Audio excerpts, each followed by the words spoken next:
Hello, everyone. Welcome back to the NRG Championship Series here in Mundelein. I am Corbin Hostler with Devin Doomwake O'Donnell, and we are here to take you through the end of the tournament today. We've seen some great magic with some great commentators, you've got to say, coming up before us, but Devin and I are here to take you through to the end. So it's been quite the day so far, and a top 8 to come, right, Doom?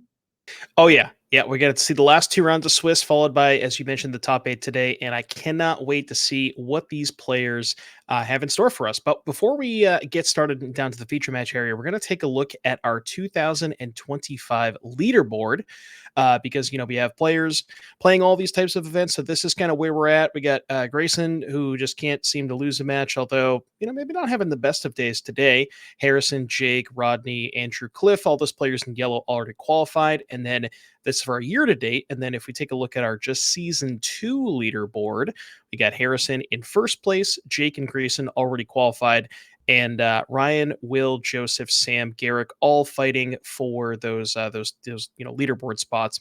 And we're also going to take a quick look, speaking of Ryan, at our players to watch here. So Ryan Hayes, 5-1.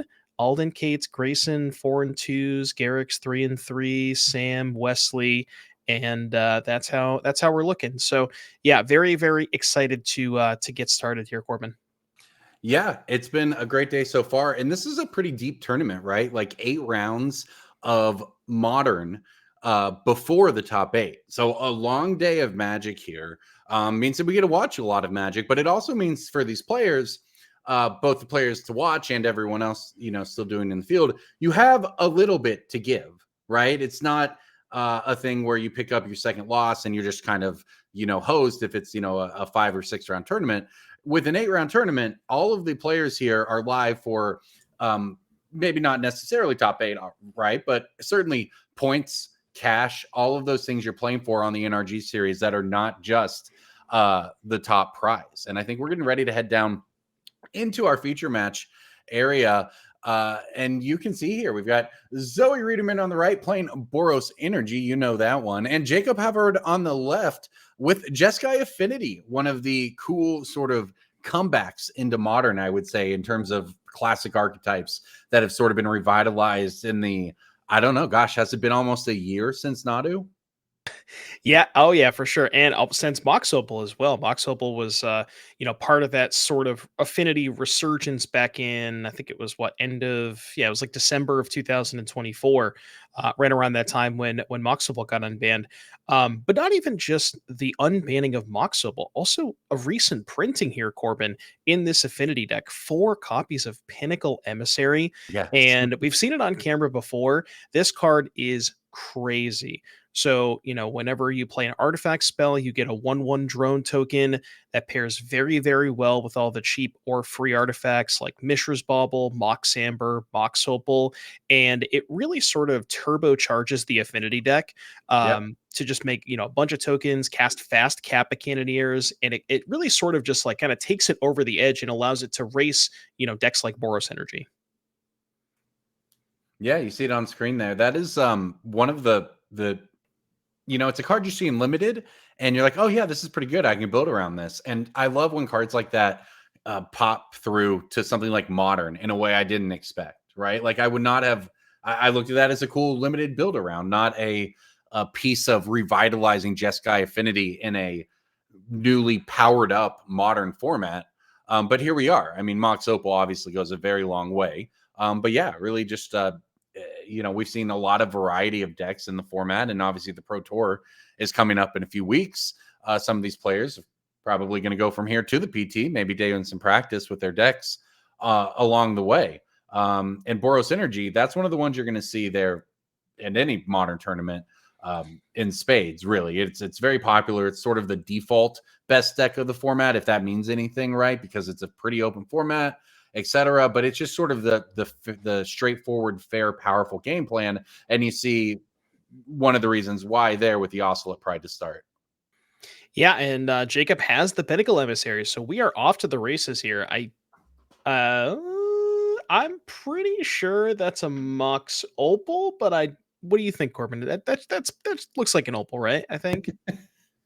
It's a bit blurry for me, but I'd say so. I'd say that's probably where we're at here. Yeah. Yeah, I think it's like the secret layer version.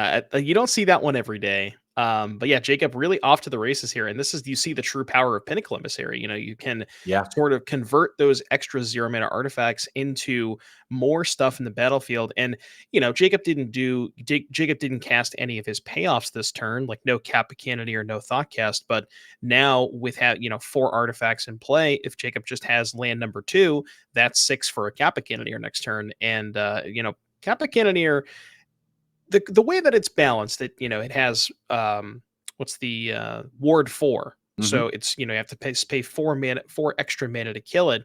But I mean, if you're casting that card on turn 2, it's good luck trying to pay 4 mana to kill Yeah. that. Basically unkillable at that point. Yeah, hexproof. But there we see another thing you can do with those tokens, right? Hitting that voice of victory with the counterspell, Metalcraft counterspell coming out of the affinity deck there. Yeah, and that's a really good target for Metallic Rebuke because if the Voice of Victory hits the battlefield, then that Metallic Rebuke is essentially offline for the rest of the game. Yeah, improvise, I should say, not affinity. Close enough. It is very close. They tried to make it more fair, and I guess maybe it's more fair, but it all works together to be the same old, seemingly, it feels at times unfair affinity deck. Although in this case, I have to say, we're doing some pretty straightforward gaming here, right? Like this is kind of some limited action. We got 1/1s and 2/1s and 1/1s. Not a lot of high powered modern combos going on here. Just some of the best fair cards, if you want to put it that way, you can Well, find.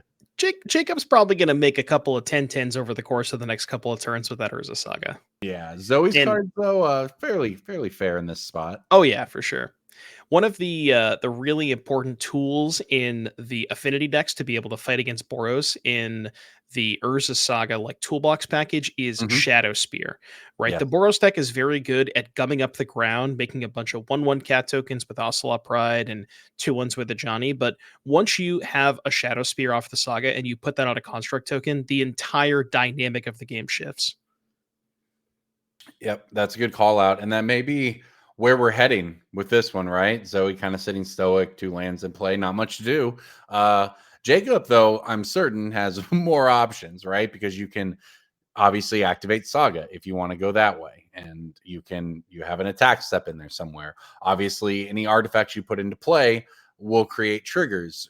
There's just a lot going on here, and a decent amount of mana really to work with as well. So Zoe's going to take the hit, fall down to 11. Yeah, looks like a portable hole here for Jacob. We don't see that in every single Affinity deck list. Some of the versions of Affinity that we see and that we've seen today are splashing red for stuff like Galvanic Blast or something along those lines. But Portable Hole being just a way to answer some more problematic permanents, like you can answer opposing Static Prisons and Flip the Johnnies and all these kinds of things that Galvanic Blast won't be able to touch. And it's you'll note very similar to Seam Rip, which is heavily played in standard, but of course Portable Hole came first and is an artifact, and that fits right into your affinity deck. Yeah, so Jacob lining up some mana, potentially thinking about, do we want to make another construct token? Zoe is representing 1 mana, but with no energy in her pool, if Jacob, say, maybe goes and floats mana and gets something like a Shadow Spear, it's pretty tough for Zoe to be able to answer that construct at instant speed unless she's playing something, I don't know, like Path to Exile, which usually Boros Energy does not play. So in Jacob's mind, should be pretty good to go with this Shadow Spear, and presumably that's the one he's going to go fetch up here. Yep, that was a great call. Wow, look at that. Zoe knows. Yep. Well, that was a great call, Doom. You nailed it. That is exactly how that match went in game one there. Just Jeskai Affinity running over the Boros Energy deck, which looked very much too fair in that game. But let's look at the sideboard and see what Zoe has access to change the dynamic here. Yeah, so Zoe is working with 3 Containment Priest, 3 Clarion Conqueror, a Lightning Bolt, a Celestial Purge, 2 Wear Tears, 2 High Noons, and 3 Blood Moons. So from Zoe's side, one card that stands out to me is Clarion Conqueror because, well, Yes. as an Affinity player who I used to Affinity was my first modern deck corp, and Oh, that I was didn't like know that. Okay. way back in the day. I'm an old school Mox Opal gamer, and I've played my fair Love share of it. games against Stony Silence, and you don't want to play against that card. So Clarion Conqueror, fantastic card here for Zoe. Wear Tear, another fantastic card, getting able to hit the Urza Saga and an artifact if you can fuse it if you have enough mana. Hmm. Get a nice little 2-for-1 there. Those going to be coming in for sure. You could consider something like Blood Moon, maybe if you're on the play. I don't know if I would like that as much in the draw because it's really only the Saga. Also, there's that new ruling with Blood Moon Saga. So, like, Yes.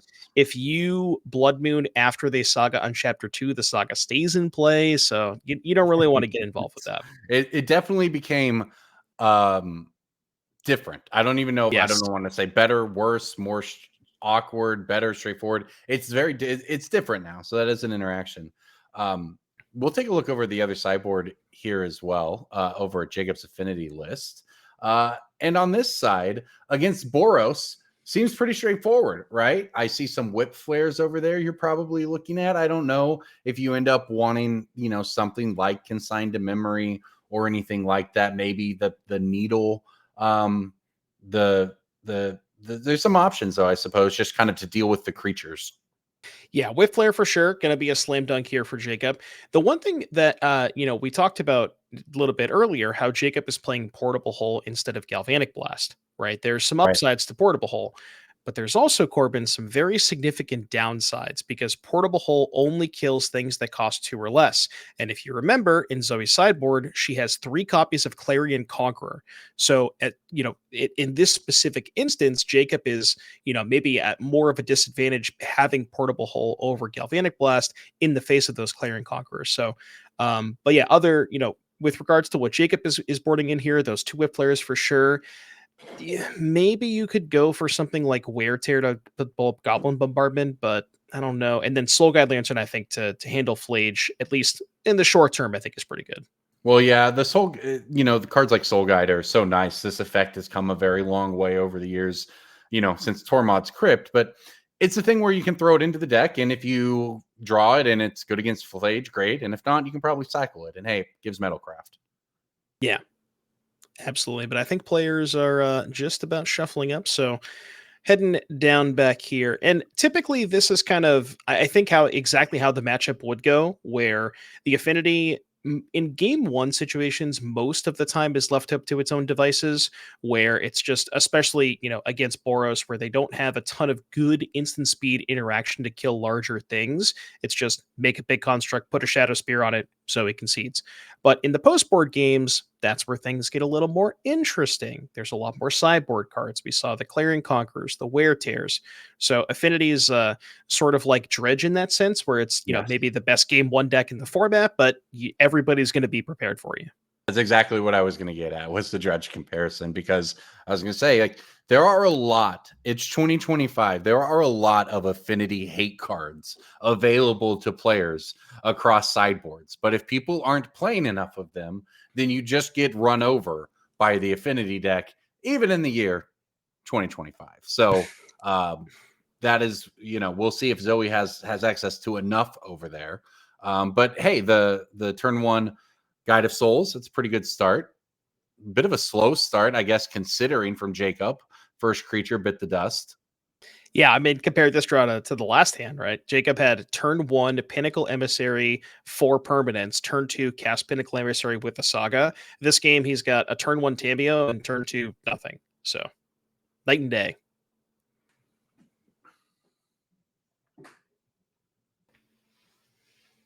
What's interesting about it is that, the Boros Synergy deck, for all of its power and reach and all of the things that sort of make playing your 1/1s and 2/1s an acceptable strategy in modern, the pressure is not necessarily there early, at least in this game. And Jacob's deck can build a board pretty quickly if he is able to sort of get his feet off the ground, right? But Yeah. Zoe just passing the turn back here, we can assume that'll be more interaction. And let's see what it is for Jacob. Yeah, given the hand, given that Jacob has basically done nothing, I would guess that Jacob probably has at least one or two payoffs in hand, some Mhm. number of Thoughtcasts and Kappa Cannoneers that are just not unlocked yet. Probably, if he had a portable hole, probably would have cast that. So no portable holes, maybe a Metallic Rebuke, maybe something like a Oh, sideboard okay. card, maybe a Whip Flare. Something just costs too much mana, perhaps, but Right, yeah. it's the bauble there, so we're gonna get one deeper, I guess, or keep it around for Metalcraft on the Opal. I'm not sure. Well, it's weird here too because if Jacob does have something like Thoughtcast or Kappa Cannoneer, if he Yeah, sacrifices the bauble, he gets a card deeper, but then it's one mana farther away from the Kappa or the Thoughtcast. So it's almost if you have a Thoughtcast or a Kappa, it's like, well, I kind of want to keep the bauble in play. It's this really weird tension with the affinity cards when you get to spots like this. yeah, a little awkward because you also might want to just cycle it, and I need a land. I'll try to draw a land, but then if Yeah. you don't draw a land and you're playing an affinity slash improvise deck, you're actually still down mana. Yep. Bit of an odd little twist here, but like to the point about the pressure, now that might amp it up the Arena of Glory there, but 17 life still for Jacob. It's always not really doing much either. This is just Yeah. this weird game of draw go. Both players sideboarding into control decks, I guess. Maybe both of their hands is just all reactive cards. I mean, Affinity control. Amen. Boros does typically have, a lot of reactive cards, right? Like Galvanic Discharge, Wear Tear, things like that. Well, and that's what Um, makes the Boros deck so good, right? Is it has these aggressive starts that it can go with the Guide of Souls and Ocelot Prides and Ajani's and mm, just run you over. But it can also play the removal game. It can play the long game with the bombardment. It can play the combo game with the Arena of Glory and Flage, where it just hits you out of nowhere after clearing your board. Like it's got a lot of range. And that is the strength of the deck. Now, because of that, like we saw in game one, well, maybe draw all of your 1/1s and your opponent draws their 10/10, and you can't do anything about it. But in this game, where Zoe was able to just disrupt Jacob just enough. Yeah, the more that I think about it, I think Jacob's hand really relied on that Tameo. Probably kept a hand of like, two lands, Tameo, 1 0 mana artifact, and then maybe like two or three payoffs, and was like, well, if my Tameo survives, we're good to go. But yeah, okay, there's the Well, whip okay. flare, so that will clean everything up. Probably was sitting on that one for a while, right? We can assume that was Yeah, probably one of the cards. Well, it's a whole different. This is just a very different game, right? This is where a Flage, which I don't think we've seen yet, starts to become one of the key cards. I think I might have spotted no, that's not a Fletch. I think it's a Pyromancer in Zoe's hand. I think her hand is Pyromancer and one unknown card. I can't quite get a good glimpse of the last one, but it must be pretty good if she's not willing to play the Pyromancer here. Maybe Interesting. something like a Wear Tear, because she figures if she plays out the Pyromancer here and discards the Wear Tear, and then Jacob draws an Urza Saga, that Yeah, would be pretty bad for her. looks like it's an Emery, I believe, hitting the battlefield. Yeah, you know what Right? that one is? No, Okay. Oh, not offhand. I'll tell I, you I that. was I was gonna say because Jacob just picked up two cards off the top of his deck that might give it away. That's the Secret Lair Thoughtcast. Oh, there we go. I was gonna say I didn't get that far. I was looking at trying to decipher the arts, the fun little sub game we all get to play as I common. know that I know that because of Arena. Arena only has that Oh, version of Thoughtcast. there you go. Are you a big timeless player? Is that where it's heavily played? Well, I was trying to play Timeless, and then because they recently added Box Opal to Arena too, but Ah, I can't cast Spreading Seas though in Historic. They banned that one. that's Too true. That's true. powerful. Yeah. It might be enough Merfolk on the client. Oh, Merfolk's great. I'll tell you, it's great in Historic, but not so much in Modern. It seems not spotting a ton of Merfolk running the NRG tables today. So interestingly, I think Zoe exerted the Arena, but then she didn't attack with the Pyromancer. Curious. Unless I'm missing when the arena got exerted. I could be wrong. Okay, well here we go. Jacob's going to activate Emery, start to try to do things, for lack of a more eloquent way of putting it.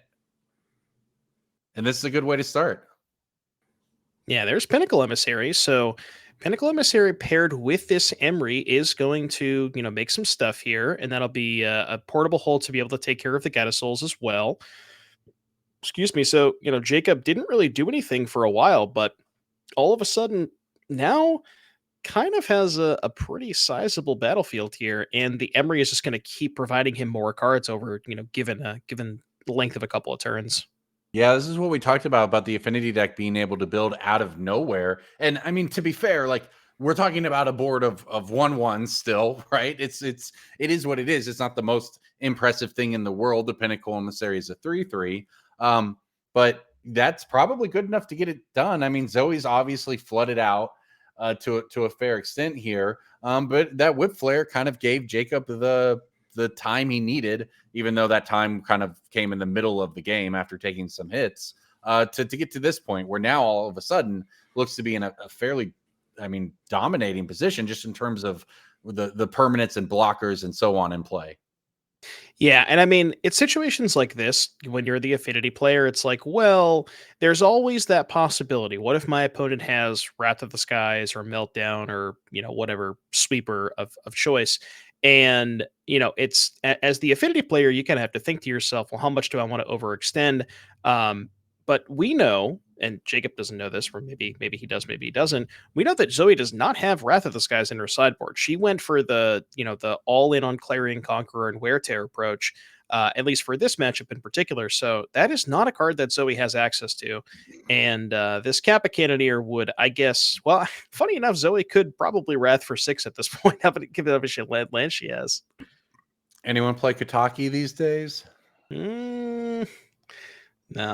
But yeah, like a Clarion Conqueror on this board, it just wouldn't do anything. Yeah, that's what I mean. You need Yeah. the Kataki. Let's tax every one of those 1/1s. This is kind of a just a display. I mean, we played Emery onto an Emperor board, Jacob did, and then just untapped with it, and one turn later, we're here. Yeah, it's the Emery that could, Corbin. The little Emery that could. I mean, and it just goes to show, right, that the affinity deck that Jacob's playing here just completely ran over game one, turboed out a giant construct, put a shadow spear on it, ended the game quick. This game had some counter spells, had some board wipes. Oh, and eventually we're just going to win by making a swarm of 1/1s. I mean, not exactly what you think of when you picture affinity in modern, but this is the build of the deck that kind of can do it all and has been one of the newer decks at the top. But here we go. Zoe's going to try to get back into things with Flage here. This is a really important one in the matchup, and it is pretty late, but we'll see if it's able to get Zoe back in here. Well, Flage could certainly do it because I think Zoe has not played her land for turn, and she has an arena untapped and Right. presumably enough cards in the graveyard to be able to escape it. So that could be ETB deal 3, attack, or ETB again deal 3, and attack deal 3. So that could be a 9 deal 9 to Jacob. Now Jacob is at 11, but Zoe would also gain 9 as well. Presumably could take a hit. And yeah, that's a huge draw step here. And I like I said, I think Zoe has not played her Yeah. land. I don't think that if that's how it works out, I don't think Kappa Cannoneer can get big enough, even with the emissary, probably to kill Zoe from 26 life. So, Yeah. or perhaps 23. I mean, see if life totals updated yet, but And I think Zoe's thinking about maybe going after Tamio, maybe deal 3 to Tamio, and then the escape, come back, deal 3 more to Tamio, attack, deal 3 to Jacob. But I don't know. I feel like you're probably not winning that kind of battle because even if you gain 9, say you go to 26, there's a good chance Jacob might be able to make it a 2-turn clock, right? So if you hit the Tamio and then you go 3 to Jacob, put him to 8. Well, I guess Jacob, yeah, because the drone can't chump block the Flage, so then Jacob would either take 6 or chump block with the Kappa Cannoneer. Very interesting. yeah. Going after the Emery, actually. Well, opts not to go face, and if you're going to go for the board clear route, Yeah. Emery is going to be the one that allows the most of a refill. And I'm curious if she even goes after the Tamio here. Maybe it's just kill Emery and then deal 5 to Jacob, because that still forces a chump block with Kappa Cannoneer.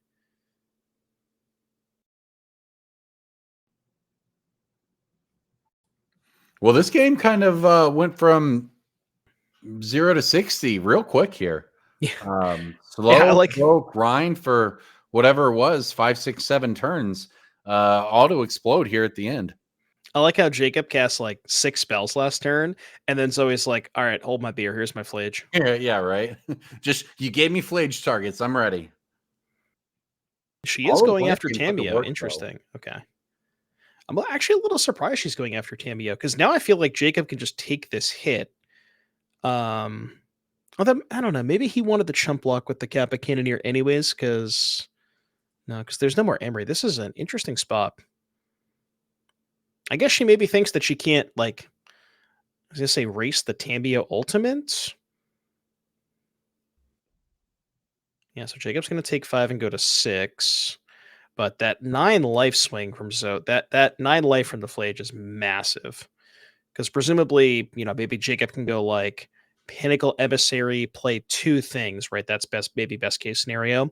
So that would be Pinnacle Emissary entering as 1, and then 2 more artifacts would be 4 more counters. That'd be 5, 10, 14 damage.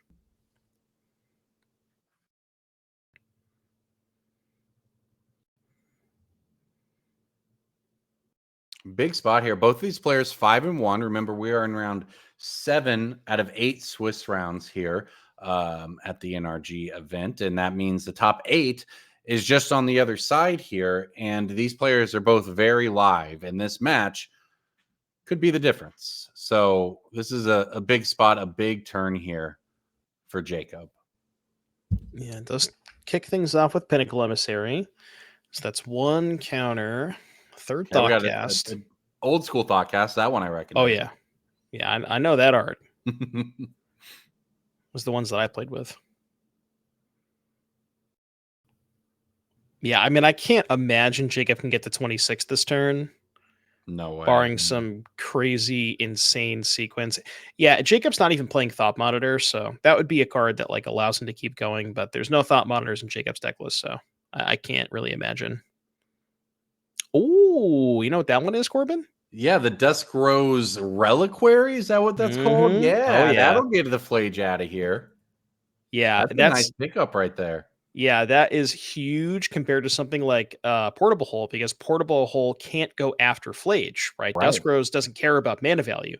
So that is a massive find here for Jacob. Only a one Yeah. of, too. You see it there. Yeah, out of the sideboard, you have to sacrifice an artifact or creature. But not a big deal in this deck, at least when you have your tokens going. And 1 mana exile anything is incredibly mana efficient, and anything does include Flage. So that was a big play. Zoe held on to it. Held on to it or drew it. Either way, it came in at the last possible moment to give Zoe a shot to get back in this. But now that it just bites the dust, that 26 life could go pretty quick here. I think Zoe's down to 1 or just 2 cards in hand. Gonna need a big swing, but another Cannoneer is gonna land for Jacob. Yeah, depending on the number of cards in Graveyard, I think Zoe's only out is Flage. But the only way Flage isn't out is if she has 5 more cards already in the Graveyard. Maybe her last card's a fetch land, so 4. And I don't know. I obviously can't get a good look at the Graveyard now. But it looks like there's 4 in there. So there might be enough for a Flage if that is the draw for Zoe. Access to, I guess, almost all the mana, but I do think there is another Arena of Glory in there, so can haste out another one. Well, Wear Tear would also do it because you can Wear Tear the Dusk Rose. That'll put the Flage in the graveyard, and then you can escape it. Yeah, so still kind of a tight spot for Jacob, who would obviously, and I don't know if it would actually help him necessarily, but would have hoped in this situation to have something like Metallic Rebuke up to try and protect your life total, because you had to go completely shields down here to getting burned out, right? Like you are just dead to a second Flage, which, as it seems that Zoe doesn't have, as you can see, going deep into the tank here, trying to find a way out. Actually, Wear Tear might not do it because the Dusk Rose has Ward 2.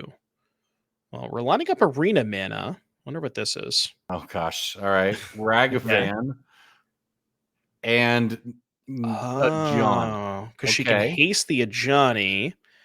So dash the Ragavan. Well, it's not good Swing enough for 6. because he just blocks the Ragavan and takes 3, right? Or yeah, swing for 5 rather. Yeah. Yeah. I think Zoe's out was hope that hope that Jacob didn't block the Ragavan and she hit something crazy off the top, but Good effort. yeah. Well, Infinity deck from Jacob Havard looking really good here in round 6. We think shortly on the way to a win, and there it is. We got there on the fist bump. Jacob takes it down, moving to 6-1. Zoe Reederman falling to 5-2. Still live though, so that was a nice one. Welcome back into the booth, everyone. I'm Corbin Hostler, joined by Devin Doomwick O'Donnell. That was a great one to start things off for us. That was a lot of fun. We get to see the Affinity deck do its thing. We get to see Boros do Flage things. A little bit of everything in that feature match. Yeah, and you know what? We're not done there. We have a time-shifted match coming up for you, and we are going to hop right into it. In fact, we are in game 2, where Daniel Staup on Green Tron, the classic, is up on, well, I don't know if you'd call it a classic, but certainly a deck everyone is familiar with at this point. In various formats. Is it Prowess from Yin and Wan, who is also 5-1 and will be on the play for this one?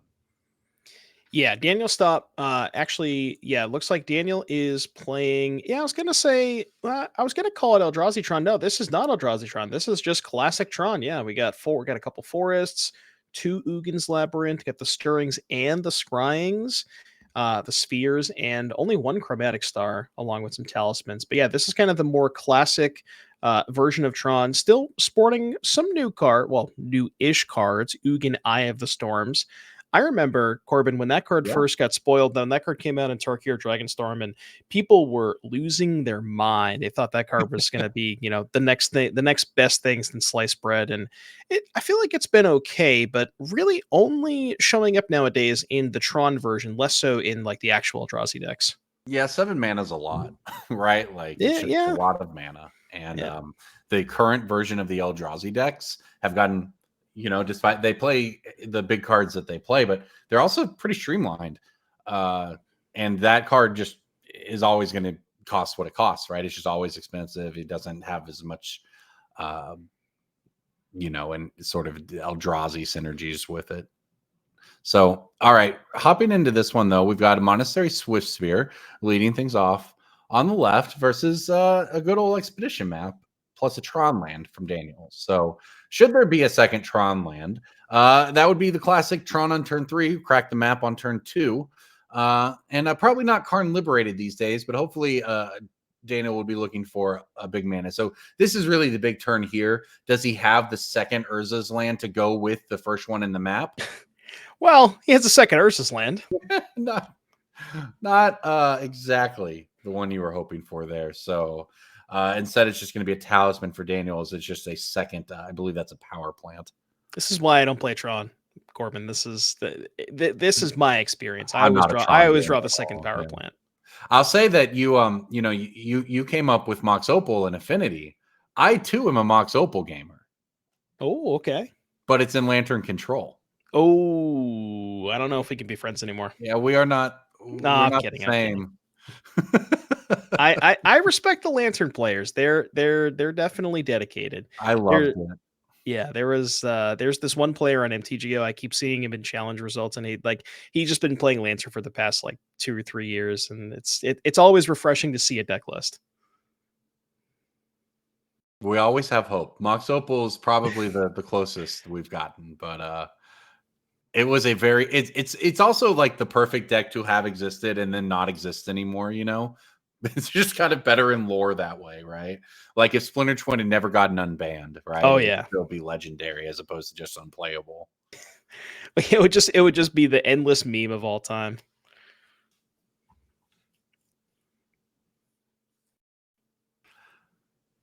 All right, well, Daniel's going to need something big here because Yenan is setting up for a big turn next turn, right? It's going to untap with the Slick Shot and any triggers you get from that, plus, of course, the good old Prowess triggers on the Swiftspear. And remember, this is a format where you can play Monstrous Rage, so the potential for just a massive attack is always there.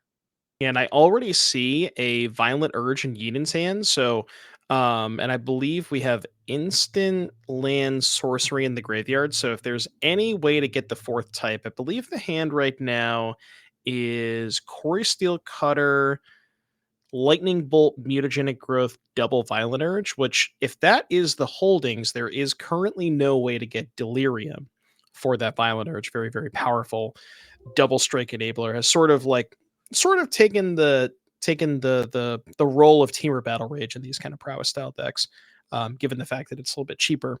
But it does require you to have Delirium, and that is a little bit difficult when you don't draw, stuff like Channeler or Mishra's Bauble. Well, you're going to cast it, and we're going to use it to get in for what damage we can. And a lot of gas in hand there for Juan. Oh yeah.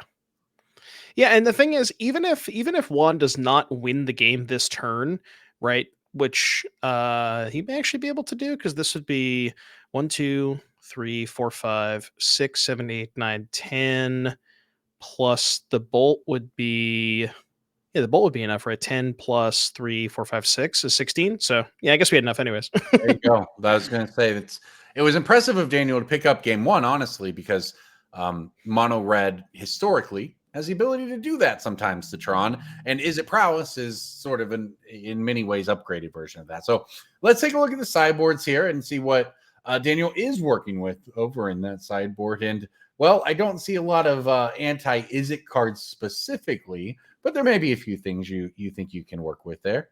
Well, I mean, Daniel's sideboard, this is as classic as it gets. There is a Yeah. 15 one of sideboard, and presumably these will likely all stay in the deck because they're all Karn targets, unless there's something in your main deck that you really wanted to cut.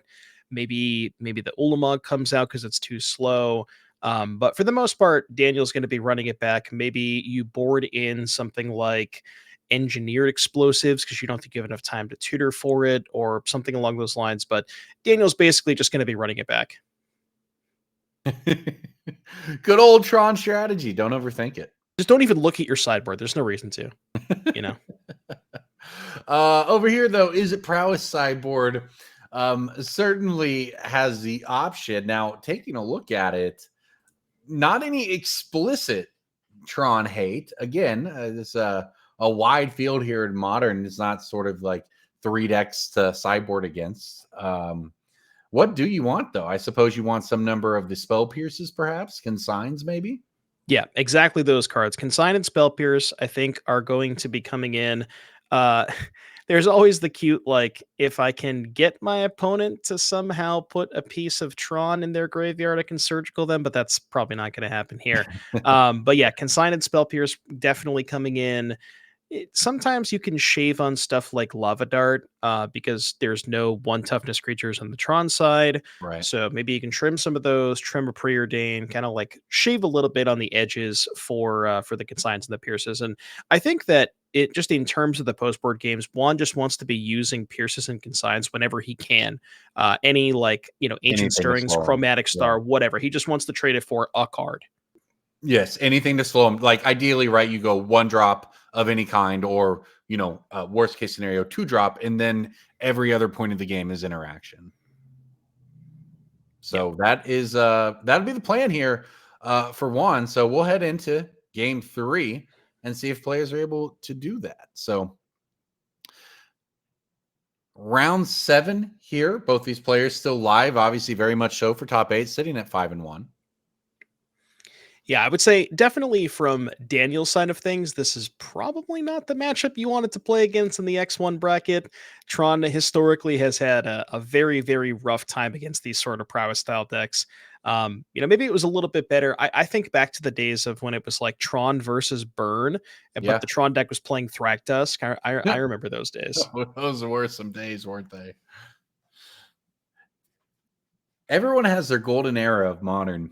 And I have to say, I just like that everyone has a different one. That means there's a lot of good Modern being played. I just want to cast Burning Inquiry on turn 1 again. That's all I want to do. That deck is so sweet. Oh yeah. Which I guess, Looting got unbanned. We can maybe try it out. Yeah. I've seen some Hollow One floating around. I was actually like covering the Grand Prix back in the day where that deck first broke out, and it was so cool back then. And not to say things aren't cool now, but like that was sort of when Modern was new and new decks were breaking out every month that you had never heard of, right? Like Shred Red of all just shows up in Mhm. top eights on GP, right? I remember Lots that. of really cool stuff over the years in Modern. And I have to say, Modern today, Modern this year, and this sort of post Nadu, post One Ring, Boros cards, etc., that we live in, has a lot of diversity and some pretty fun looking stuff. Oh yeah. So Daniel do actually played the correct land this time. Decided to play a second, different Tron land on turn two as opposed to the second power plant last Much game. better strategy. Yeah. So maybe signifying a tower in hand for turn three. Okay, important question to ask, Corbin. If you have natural Tron in hand, which Yeah. land do you play first and which land do you play last? I think I have an answer here. Okay. You play the tower last. That way, if you are like mana destroyed, your last one is the one that makes the most. Yeah, well, I was more so I know that tower last is correct, but I'm saying just from a vibe standpoint, like if you're, you Which just one's the like most you like intimidating? well, you like the art of the power Oh plant yeah. the most, so you want to save that one for last because if they have a stone rain, you don't want them to blow that one Oh, up. So it's like, that's next level. you know. You see, I'm playing that creepy power plant just to intimidate. We I got see. nice, like Daniel's got nice black border Tron lands here. You play Those that those are bug nice out Tron there, and lands. you say go, and then your opponent knows Stare at them. exactly what they're in for the next half hour. Oh yeah. All right, we got a preordain, and I think Yanan does not really have a second creature here to deploy. Really wanted something like that. The second, ooh, we got a disruptor flute here. I wonder what we are going to name with that. That's not bad. We'll see if we get that one put up on the Interesting. screen for you here. We talked about the sideboard being a bunch of one-ups. Well, this is one of them, and it's got some utility for sure. Let's see here. The Disruptor Flute, as it enters, you choose a card name, and spells with the chosen name cost 3 more, and activated abilities with the card name can't be activated. It has flash for what it's worth. Yeah, interesting. I'm very curious as to what Daniel is like, what the main target here is for. We'll see if we can get confirmation of what was named. Maybe something like Corey Steel Cutter. Like if the cutter is not in play, you name Cutter to kind of like cut them off of being able to double spell more effectively. But as I said that, there's the tower, Corbin. Yep, and that's 7 mana, and that's a Nugan. And Ugin is going to just make very, very quick work of this, being able to kill the channeler when it's cast. And then also, not only is Daniel at basically 20 life already, he's also just going to be able to gain a bunch of life off the Ugin. And Juan is really not going to be able to kill this. So from here, it's essentially a question of like, does Yanan have the ability to set up like sort of a one turn kill with like a Right. slick shot show off, and mutagenic growth, and a violent urge? And because of that, I wonder if Daniel just named slick shot show off with the disruptor flute. Well, that's what you start thinking about it, because we Yeah. also, Daniel had, right, natural Tron from, I believe, right? And Yep. a payoff in hand. We don't know how much of it he had in his opening hand, but we can assume enough of it to go on. So in that case, like if you have Tron, you're playing Ugin on turn 3.